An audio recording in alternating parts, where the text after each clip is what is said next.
दोस्तों सुज़लॉन एनर्जी की बात करें स्टॉक के अंदर आज कुछ गिरावट देखने को मिली। इस हल्की सी गिरावट के पीछे वजह बाजार में भारी भरकम गिरावट और निफ्टी एनर्जी भी आज गिरा।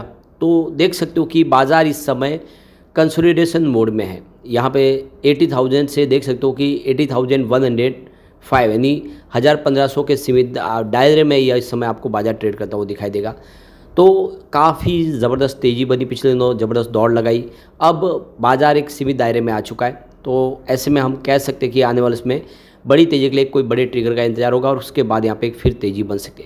उसके बीच में विंड एनर्जी से कुछ लेटेस्ट अपडेट निकल के आ रही है, कुछ नई रिपोर्ट जारी की गई है। क्या कह रही है वो रिपोर्ट, उसको समझने की कोशिश करेंगे।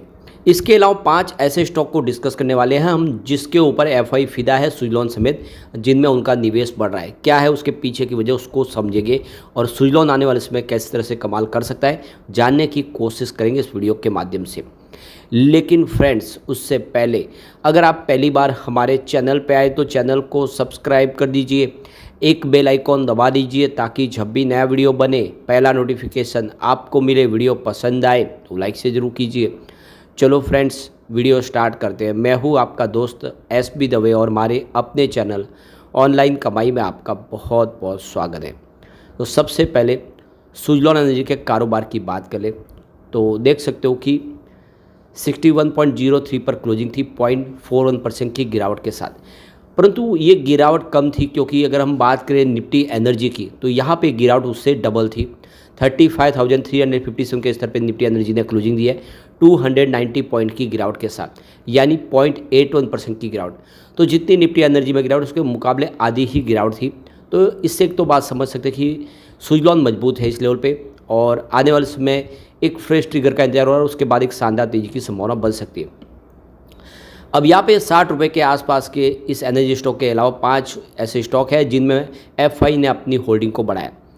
तो एफआई द्वारा निवेश किए गए स्टॉक को अक्सर अच्छा माना जाता है क्योंकि वे आमतौर मजबूत बुनियादी बातों और विकास क्षमताओं का संकेत देते हैं।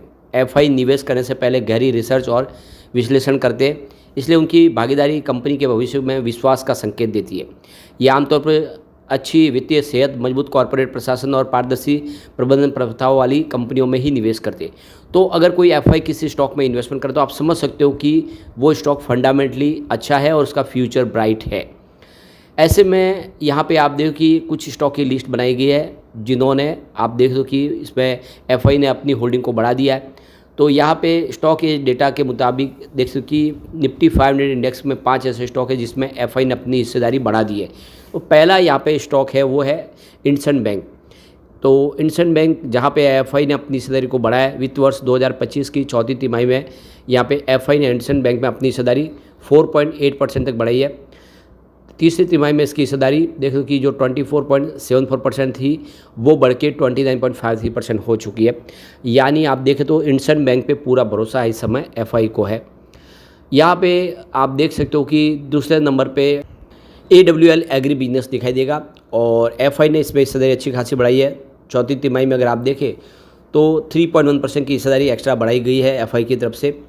क्वार्टर 3 में उनकी देख सकते हो हिस्सेदारी जो 1.16% के आसपास थी, जो क्वार्टर 4 में बढ़ के 4.31% हो गई है। तो ज़बरदस्त निवेश बढ़ा है, मतलब ये समझ सकते हो इस AWL एग्री बिजनेस पे भरोसा एफआई को है। तीसरा यहाँ पे Aditya Birla fashion and retail है। इस लिस्ट में ये स्टॉक है जिसमें एफआई का निवेश बढ़ा है। तो आप देख सकते एफआई ने यहाँ पे 3.8% की हिस्सेदारी अपनी बढ़ा दी है। क्वार्टर 3 में 18.05% की होल्डिंग थी जिसको बढ़ा के 21.83% कर लिया। ज़बरदस्त निवेश किया है। और यहाँ पे चौथे नंबर पे आपको प्रीमियर एनर्जीज दिखाई देगा जिसमें एफआई ने अपने इन्वेस्टमेंट को बढ़ा दिया है। तो देख लो कि 1.1% की होल्डिंग यहाँ पे बढ़ाई गई है। उनकी क्वार्टर 3 में होल्डिंग 1.81% के आसपास थी जो क्वार्टर 4 में 2.95% हो गया है। तो ज़बरदस्त निवेश पाया गया। और उसके बाद नंबर 5 पे आपको सुज़लॉन एनर्जी दिखाई देगा। तो सुज़लॉन एनर्जी में भी देखें तो क्वार्टर 4 में 1.1% की होल्डिंग बढ़ा दिया एफआई ने, जबकि बाजार से उन्होंने निवेश निकाला। इन 5 स्टॉक में उन्होंने जम के खरीदारी की है। तो क्वार्टर 3 में सुज़लॉन में 21.97% की होल्डिंग थी जो बढ़ के 23.04% हो चुके हैं क्वार्टर 4 में। तो कुल मिला के सुज़लॉन एनर्जी पे भी भरोसा है एफआई को और इसका मतलब ये कि इसके फंडामेंटल मजबूत है, फ्यूचर प्लान काफ़ी अच्छे हैं, कंपनी के आने वाले समय संभावना काफ़ी पॉजिटिव है। तो पूरे रिसर्च के बाद अगर एफआई ने इन्वेस्टमेंट बढ़ाया तो आप समझ सकते हो कि सुज़लॉन इन्वेस्टमेंट बेहतर कर सकता है। अब एक जो अपडेट यहाँ पे निकल के आ रही है researchandmarket.com की तरफ से लेटेस्ट रिपोर्ट जारी की गई है, जिसमें आप देख सकते हो कि विंड एनर्जी मार्केट को लेकर 2025 से 2030 तक क्या फ्यूचर होगा। तो इन फाइनेंशियल 2024 इसमें इंस्टॉल कैपेसिटी अगर आप देखें, इस समय वीडियो देखिए 48.16 गीगावाट के आसपास है और 2030 तक ये 89.49 गीगावाट तक पहुंचेगी, ऐसा अंदाज़ा लगाया गया। तो यहाँ पे एनुअल ग्रोथ रेट देखें तो इसमें 11.26% के हिसाब से बढ़ती हुई दिखाई देगी 2025 से 2030 के दरमियान। तो ये वैसे तो सरकार का गोल है 100 गीगावाट की कैपेसिटी 2030 तक पाने का, लेकिन ये रिपोर्ट कह रही है कि यह 90 गीगावाट तक पहुंच सकती है आने वाले 5 सालों में। सरकार ने भी अब यहाँ पे एक नई अपनी तरफ से प्रपोजल लाया है कि जो भी विंड एनर्जी के पार्ट्स है वो मेक इन इंडिया के तहत ही बनने चाहिए, यानी इंपोर्ट किए हुए पार्ट्स को सरकार मंजूरी नहीं देगी।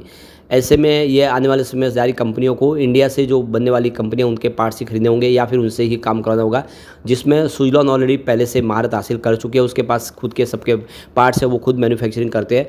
तो एक सुजलॉन के लिए तो यहाँ पे अच्छी अपॉर्चुनिटी दिखाई दे रही है। तो अच्छी गुड न्यूज़ निकल के आ रही है। एक देख सकते हो कि विंड एनर्जी मार्केट ने इस बार कमाल कर दिया है। 134% का क्यू ऑन क्यू बेसिस पे ज़बरदस्त जंप देखने को मिला। विंड इंस्टॉल कैपेसिटी ज़बरदस्त बढ़ी है इस Q1 ने 2025 के। तो ये देख तो इसके पीछे अगर आप देखें तो सरकार की योजनाओं का पूरा फ़ायदा देखने को मिला है और इस वजह से ये कैपेसिटी इंस्टॉल कैपेसिटी बढ़ी है। तो इंडिया ने 1.8 गीगावाट की विंड एनर्जी कैपेसिटी प्राप्त कर ली है Q1 के अंदर कैलेंडर ईयर 2025 में, जो 63% की जंप दिखा रहा है पिछले साल Q1 2024 के मुकाबले, जहाँ पे पिछली बार 1.15 गीगावाट के आसपास इंस्टॉल कैपेसिटी थी। तो यहाँ पे क्वार्टर दर क्वार्टर के हिसाब से देख सकते हो कि 134% का यहाँ पे जंप है और ईयर ऑन बेसिस पे भी 63% का जंप है। तो ये मेरकॉन इंडिया रिसर्च रिपोर्ट पेश की गई जिसमें कहा गया है कि विंड एनर्जी कैपेसिटी अब तेज़ी से बढ़ने लगी है। वैसे सरकार ने एनुअल टारगेट रखा है 10 गीगावाट का 2023 से 2030 तक के लिए, लेकिन उससे अभी दूर दिखाई दे रहा है मार्ग। यहाँ पे सरकार की तरफ से और अलग अलग स्टेट की तरफ से कुछ यहाँ पे नई पॉलिसीज लाई गई, कुछ टेंडर जारी किए, जिसमें दिल्ली गवर्नमेंट की तरफ से अप्रूवल किया गया है 30,000 सब्सिडी, जिसमें आप देखें 3 किलोवाट की रूफटॉप सोलर सिस्टम अगर इंस्टॉल करते हो तो उसमें आप देखें 78,000 की सब्सिडी प्रोवाइड की जा रही है। दूसरी तरफ देखें तो जबलपुर म्यूनसिपल कॉरपोरेशन ने यहाँ पे बिड्स इन्वाइट किया है 10 मेगावाट का open access solar power project के लिए मध्य प्रदेश में, और ये 30 जून 2025 तक इस बिड को आप देख सकते हो कि इसमें ओपन होगी और उसको आप बिड को सबमिट कर सकते हैं। तो अब सुजलॉन एनर्जी सोलर सेक्टर में भी एंट्री कर चुकी है, तो एक अपॉर्चुनिटी यहाँ पे दिखाई दे रही है। इसके अलावा अगर आप देखें तो आगरा नगर निगम की तरफ से भी यहाँ पे एक इंजीनियरिंग प्रोक्यूरमेंट और कंस्ट्रक्शन का टेंडर जारी किया गया 7.5 मेगावाट का सोलर प्रोजेक्ट के लिए 4 लोकेशन के लिए, जिसमें आगरा उत्तर प्रदेश बिड्स जो है वो 13 जून 2025 तक आपको सबमिट करनी होगी। और इस तरह से यहाँ पे दूसरे 2 मेगावाट के जो है वो दूसरे और आपको प्रोजेक्ट होंगे जो आने वाले समय दिखाई देंगे। उत्तर प्रदेश सरकार की तरफ से भी यहाँ पे कोशिशें की जा रही है। तो बहुत सारे प्रोजेक्ट आ रहे हैं जो इशारा करे कि आने वाले समय इस सेक्टर में तेज़ी आ सकती है और सुजलॉन भी कमाल कर सकता है।